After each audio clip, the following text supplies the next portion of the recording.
Hi there, and welcome to This Day in History for May 29th. May 29th is the 149th day of the year in the Gregorian calendar, 150th in leap years, with 216 days remaining to the end of the year.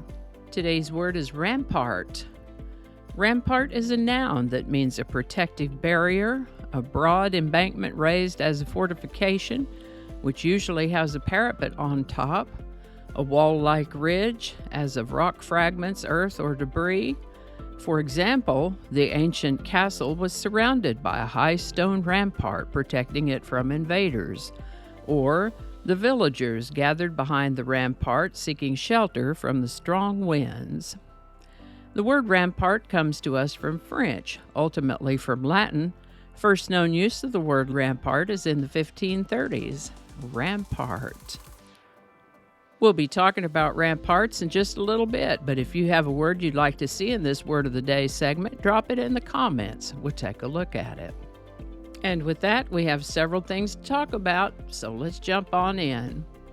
A while back, one of my viewers asked about the fall of Constantinople in 1453, noting that this event marked the beginning of the early modern era. So let's talk about that today. Constantinople had been made the capital of the Byzantine Empire over 1,000 years earlier by Roman Emperor Constantine the Great. The city had been besieged many times in the ensuing centuries, but taken only once during the Fourth Crusade in 1204. The Black Death in the 1300s diminished the population of Constantinople by about half, and they just never quite recovered. The population of Constantinople continued to diminish due to economic difficulties and general weakening of the empire. And so it is that in the spring of 1453, the Ottoman army laid siege to Constantinople. After a 53-day siege, the Ottoman army, led by Sultan Mehmed II, who, by the way, was only 21 years old at the time, Constantinople fell to the Ottomans and was made the new Ottoman capital. This was a pivotal event in history, as, for one thing, it marked the end of the Roman Empire, which had lasted for around 2,000 years. How did they do it, though? Physical security of a place like Constantinople in that time relied on ramparts and thick walls. The walls of Constantinople were some of the best and most effective of the time. But a couple of factors served to overcome Constantinople's defenses. One factor would be the diminished population of Constantinople. Also, the use of gunpowder used to shoot massive cannonballs into the walls, creating holes through which the Ottoman army could enter. This Ottoman army, who vastly outnumbered what was left of the population of Constantinople, overcame the city. The taking of Constantinople had a profound impact on Europe. Greek scholars had gone to various city-states throughout the empire and cultural exchanges, and after the conquest, some of those Greek scholars who had been in Constantinople fled and went west, bringing with them documents and knowledge. This led to a revival of Greek and Roman studies, and we know this revival as the Renaissance. Encyclopedia Britannica says that many modern scholars agree that the exodus of Greeks to Italy was a result of this event and marked the end of the Middle Ages and the beginning of the Renaissance. As to the renaming of Constantinople to Istanbul, there are differing explanations as to what the word or name Istanbul means or where it came from. One is that the name Istanbul has something to do with Islam, and the other is that it was derived from a Greek phrase that meant to the city, like we're going to the city. Wherever the name Istanbul came from, there's evidence that the Ottomans were calling the city Istanbul since before the conquest. Interestingly, the city wasn't officially renamed until 1930 under a revision of Turkish postal law. And if memory serves, we may have touched very lightly on that when we talked not long ago about the song Istanbul, not Constantinople, by They Might Be Giants. So there you go, the fall of Constantinople. Rhode Island was admitted as the 13th U.S. state on May 29, 1790. Providence is the capital of and largest city in Rhode Island. Rhode Island has the smallest land area of the 50 states and the 7th least populous, but the 2nd highest population density, second only to New Jersey. Rhode Island's nicknames are the Ocean State or Little Rhodey. People who live in or are from Rhode Island are called Rhode Islanders, probably not with a southern accent. Rhode Island's motto is hope, and its anthem is a song called Rhode Island's It For Me. Rhode Island was the first to call for a Continental Congress and the first to renounce allegiance to the British Crown. Rhode Island's official name was State of Rhode Island and Providence Plantations since the colonial era, but came to be commonly known as Rhode Island. In 2020, Rhode Island's voters approved an amendment to formally drop the last part of the state's name and Providence Plantations from its full name, so now the state really is officially named Rhode Island. Even though it's called Rhode Island, it is on the U.S. mainland, although there are more than 30 islands in the Narragansett Bay. Living insignias of Rhode Island include the Rhode Island red chicken. As the state bird, the striped bass, that's a popular fish in the U.S. The state flower is the blue violet. The state tree is the red maple.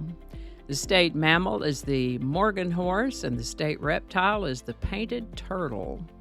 Other interesting points about Rhode Island are that the colony of Rhode Island at Providence Plantations enacted the first law prohibiting slavery in America on May 18, 1652.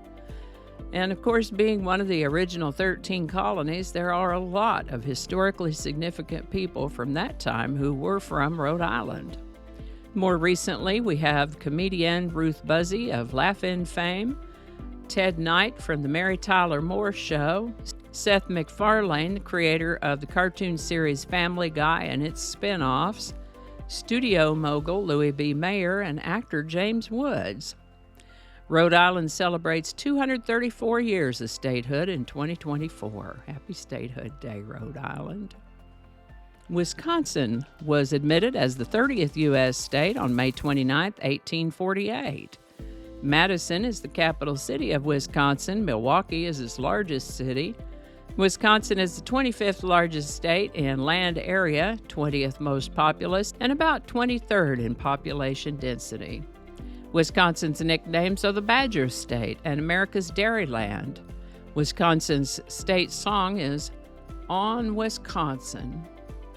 People who live in or are from Wisconsin are called Wisconsinites, or more colloquially, cheeseheads, because of the dairy connotation. Living insignias of Wisconsin include the American robin as the state bird, the muskellunge as the state fish, the wood violet as the state flower, the western honeybee as the state insect, and the sugar maple as the state tree. State beverage is milk, and the state rock is red granite. Now, we mentioned that Wisconsin is known as the dairy state. It is renowned for its dairy production and produces a good quarter of America's cheese. The iconic motorcycle company Harley-Davidson was founded in Milwaukee, Wisconsin in 1903. Wisconsin is home to the biggest water park in the country and dozens of state parks. Of course, the football team, Green Bay Packers, are based in Wisconsin, and several brewing companies are or have been based in Wisconsin. Architect Frank Lloyd Wright, co-creator of the role-playing game Dungeons & Dragons E. Gary Gygax, author Sterling North, and the YouTube content creator and author known as Tyler Zed, all hail from Wisconsin. Wisconsin celebrates 176 years of statehood in 2024. Happy Statehood Day, Wisconsin. Now be sure to check out the How About That and There's a Word for That playlists. I've included links to those in the description. Today's song is Help Me Rhonda by the Beach Boys. This one was written by Brian Wilson and Mike Love with lead vocals by Al Jardine. The premise of this song is that a fella liked a particular girl, but she chose someone else. So the guy in the song is asking Rhonda to help him get over her. Of course, everyone wants to know who he's talking about, but Brian Wilson made a point of specifically mentioning that the Rhonda of this song is not based on a real person. Released in March of 1965, Help Me Rhonda was the Beach Boys' second #1 hit after I Get Around from the previous year. We find it today reaching the #1 spot on the Billboard Hot 100 on May 29th for the first of 2 weeks. Help Me Rhonda by the Beach Boys. Link in the description. Alrighty, thank you so much for watching. Consider subscribing if you haven't already. Feel free to share this video with a link in your email, messaging, or social media. If you enjoy this series, you can check out the playlist that contains these videos. I'll put a link to that in the description. That description lives on YouTube, so for other platforms, I'll include a link to my blog page that's called No Really. You can also find me on Rumble, BitChute, and Odyssey. All those links in that description. Alrighty, that's all I can think of right now. Thanks again, and I'll see you next time. Alrighty, back to work. I think we got it this time.